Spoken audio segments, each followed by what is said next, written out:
যদিও ভালো আছেন কথাটা এই মুহূর্তে ঠিক বলা ঠিক কিনা, কারণ সবাই মানসিকভাবে পরিস্থিতি ভালো না।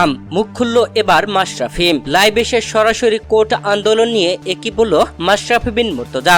দর্শক, সারা বাংলাদেশ উত্তাল ছাত্রছাত্রীদের আন্দোলনে, যেখানে কোটা সংস্কারের আন্দোলনে একাধিক ঘটনাও ঘটে গেছে।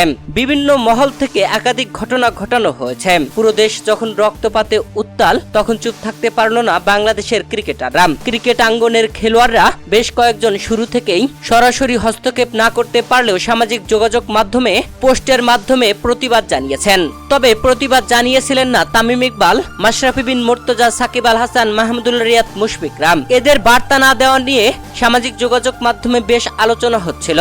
তবে সেই আলোচনা থামিয়ে দিয়েছেন তামিম ইকবাল, মাহমুদুল্লাহ রিয়াদরা। যেখানে গতকাল তামিম ইকবাল পোস্ট দিয়েছেন, মাহমুদুল্লাহ রিয়াদও পোস্ট দিয়েছেন। এছাড়া আগে পোস্ট দিয়েছিলেন শরীফুল ইসলাম, তাওহিদ হৃদয়, নুরুল হাসান সোহান, তানজিম হাসান, সাকিবরা। এখন সবাই কোঠা আন্দোলন নিয়ে বার্তা দিলেও বার্তা দেননি সাকিব আল হাসান।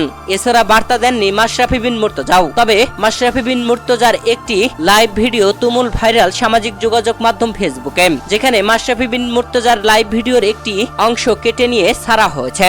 যেখানে মাশরাফি বিন মুর্তজা বলেছেন, এই মুহূর্তে ভালো আছি কথাটা বলা আসলে ঠিক না। মূলত এই ভিডিওটি ছিল করোনাকালীন। দর্শক, সাকিব ও মাশরাফি বিন মুর্তজার বার্তা না দেওয়া আপনি কিভাবে দেখছেন জানাবেন ভিডিওর কমেন্ট বক্সে।